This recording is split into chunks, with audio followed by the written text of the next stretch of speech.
रेल्वेच्या विविध विषयांसंदर्भात जे आहे बदलापूर शहरामध्ये गेल्या 4 दिवसांपासून आमरण उपोषण सुरू आहे. मात्र या उपोषणाकडे कुठेतरी दुर्लक्ष केलं जात आहे का? बदलापूर नगर परिषद त्याचबरोबर स्थानिक प्रशासन फक्त नाहक त्रास देण्याचं काम करत आहे. असं का बोलतोय तर आपण पुन्हा ही परिस्थिती बघा. आपण कालपासून बघतो आहे की जे काही उपोषण करते त्यांना फक्त आणि फक्त त्रास दिला जातोय. आज देखील त्यांच्या डोक्यावरचं छत काढून घेण्यात आलंय, मच्छर चावतायत, अंधार आहे, तरी सुद्धा ते त्यांची लढा जो आहे तो कायम देताना आपल्याला बघायला मिळत आहे. त्यांच्याशी आपण संवाद साधणार आहोत. आज 4था दिवस आहे, त्यांचं काय म्हणणं आहे आपण ते जाणून घेऊया. तर काय बोलाल, काय सांगाल? सर्वात अगदी मीडियाचा आम्हाला धन्यवाद द्यायचा आहे, कारण त्यांनी ज्या हिशोबाने आम्हाला तुमचा साथ दिलेला आहे त्यामुळे खूप सिच्युएशन मध्ये फरक पडलेला आहे. जर आज आपण न्यूज फॉलो केलं असेल तर विधानभवनामध्ये विधानसभेत आपले शिक्षण आमदार ज्ञानेश्वर म्हात्रे यांनी लक्षवेधी प्रस्ताव मांडत असताना आपला उल्लेख केलेला आहे. यामुळे हा एक मुद्दा जो बदलापूरचा एक लोकल मुद्दा होता, आज महाराष्ट्र लेव्हलवरती जाऊन तो पोहोचलेला आहे. आणि हा अवेअरनेस जो लोकांपर्यंत पोहोचला असल्यामुळे कालपर्यंत जे कमी माणसं आपल्या उपोषणामध्ये संबंधित बसताना जे आपलं समर्थन देत आहेत ते दिसायची आज वाढलेलं आहे. आणि ज्या हिशोबाने त्यांना वेळ मिळतंय, लोक घरी जाताना ऑफिसमध्ये जात असताना आपल्याला भेटतायत, सांगतायत की आम्ही तुमच्या बरोबर आहोत, तो कालपर्यंत होत नव्हता. जो आज थोडंसं मुवमेंट वाढलेला आहे. कितीही गोष्टी अनकॉन्स्टिट्युशनल रित्या जरी होत असल्या, आपण सकारात्मकतेने वाढल्यामुळे, आपण पुढे जात असल्यामुळे फरक जाणवतोय. आमची अपेक्षा आहे की लवकरात लवकर डीआरएम साहेबांशी ही आमची भेट होईल आणि आमचे जे 18 मुद्दे आहेत जे आम्ही मांडलेले आहेत त्याच्यावरती चर्चा देखील ही लवकरात लवकर होईल. धन्यवाद दादा दिलेली माहिती. नक्कीच चाललं, आपण दादांशी बोलूया या ठिकाणी येऊन.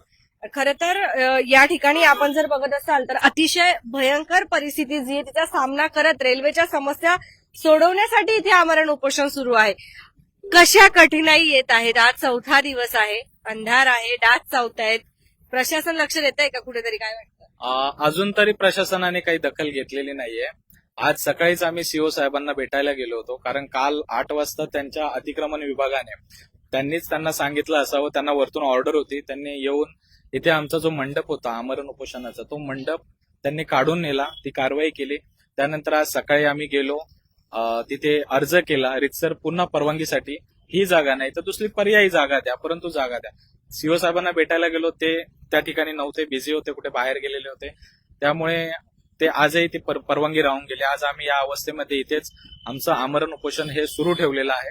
एका गोष्टीचा आनंद आहे की आपल्या इथले जे स्थानिक आमदार आहेत ज्ञानेश्वर म्हात्रे साहेब यांनी रेल्वे समस्यांच्या बाबतीत, प्रवाशांच्या सुरक्षेच्या व सुविधांच्या बाबतीत संपूर्ण राज्य पातळीवरती जो विषय मांडलेला आहे.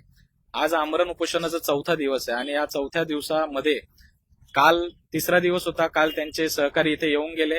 आपल्या संयुक्त भारत पक्षाच्या ज्या 18 मागण्या होत्या त्या 18 मागण्या त्यांनी ऐकून घेतल्या. त्यांनी काही डॉक्युमेंट मागवले आमच्याकडून आणि त्यांनी सांगितलं होतं आम्हाला की आज ज्ञानेश्वर म्हात्रे साहेब लक्षवेधीमध्ये हे सर्व विषय घेणार आहेत.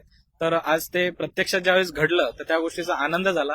त्यामुळे आम्ही सर्व सहकारी, सर्व पदाधिकारी ज्ञानेश्वर म्हात्रे साहेबांचे मनापासून आभार मानतो. आशेचा कुठेतरी एक किरण दिसतो आहे का, आता वाटतंय का? हो, असं वाटतंय. आता संध्याकाळी आम्ही स्टेशन प्रबंधक मॅडम यांची पण भेट घेतली. त्यांच्या मार्फत सुद्धा आम्ही परवानगीसाठी पत्र दिलेलं आहे डीआरएम साहेबांना आणि त्यांच्याकडून सुद्धा काही सकारात्मक चर्चा अशी कानावर आली की ते वेळ द्यायला तयार आहेत.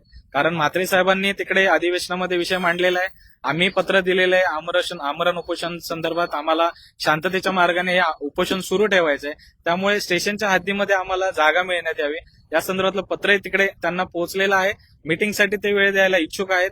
बघूया सकाळपर्यंत काही त्यांचा निरोप आला तर त्या अनुषंगाने आम्ही उपोषण सुरू ठेवणार आहोत आणि काही आमचं शिष्टमंडळ सीएसटीला त्या ठिकाणी जाऊन त्यांच्याशी सकारात्मक चर्चा करणार आहोत. तुमच्या प्रयत्नांना लवकरच यश येवो अशीच आपण मागणी जी ती करूया. आज अनेक नवीन चेहरे देखील आपल्याला इथे बघायला मिळतात, त्यांच्याशी आपण संवाद साधूया. सर, काय बोलाल, काय माहिती द्याल? आज आपण देखील या ठिकाणी जे आम्हाला उपोषणकर्त्यांसोबत असलेले बघायला मिळत आहेत, नेहमी समाज कल्याणाच्या माध्यमातून देखील आपण अनेक चांगले काम करतात, काय सांगाल? मी बदलापूरचा स्थानिक नागरिक आहे आणि स्थानिक समस्या सोडवण्याकरता इथे लोक बसलेले आहेत. माझे मित्रमंडळी आहेत, बहादर आहे, काळणे साहेब आहेत. काळणे साहेब जे उपोषणाला बसले ते अतिशय ज्येष्ठ आहेत आणि त्यांना इथे बसताना अगोदर उन्हाचा त्रास होता. तो मांडव पण त्यांनी काढून घेतला, छत काढून घेतलं. मध्ये इथे 34-35 सेंटीग्रेड तापमान असतं. त्याच्यामध्ये मी दुपारी बसलो होतो त्या वेदना मी सहन केलेल्या आहेत. तिथे बसणं कठीण आहे म्हणून त्यांना मी छत्रीची सोय केली राहावं म्हणून असं.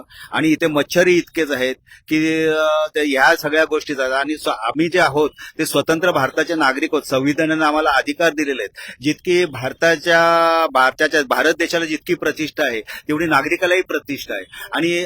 आणि हे असं जे शांततेच्या मार्गाने उपोषण करतात अशा लोकांना रेल्वे आणि स्थानिक प्रशासन त्रास देतं, टोलवाटोलवी करतं, परवानगी देत नाही. आमरण उपोषण म्हटल्यानंतर एका दिवसाची परवानगी न देता कमीत कमी 3 दिवसाची 7 दिवसाची त्यांचं एक्सटेन्शन त्यांनी स्वतःहून द्यायला पाहिजे जोपर्यंत लांबल. आणि मी तर रेल्वे आणि आमदारांना अशी विनंती करेन स्थानिक लोकांना की तुम्ही ह्याच्यामध्ये सहभागी व्हा आणि आपल्याकरता लढणारा जो माणूस आहे त्याचा जीव वाचवा.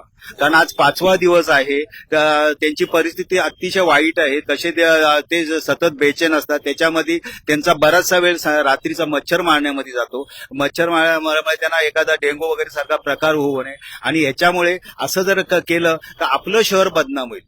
आपल्या शहराची प्रतिष्ठा वाचवा असं मी स्थानिक आमदारांना, लोकप्रतिनिधींना विनंती करत. धन्यवाद. तुमच्या प्रतिक्रिया देखील नक्कीच उद्या. एक सामान्य नागरिक म्हणून, सामान्य रेल्वे प्रवासी म्हणून तुम्ही देखील यांची साथ देत आहात का आम्हाला नक्की सांगा. बदलापूर पूर्व परिसरात आहोत आपण. जुनी नगरपालिकेच्या एकदम जवळ जे आहे हे उपोषण जे आमरण उपोषण सुरू आहे. अशीच प्रार्थना करूया की लवकरात लवकर जे आहे रेल्वेचा प्रश्न मार्गी लागो आणि हे उपोषण जे आहे ते या ठिकाणी आपल्याला संपलेलं बघायला मिळो आणि बदलापूरकरांच्या समस्या देखील संपायला पाहिजे. धन्यवाद.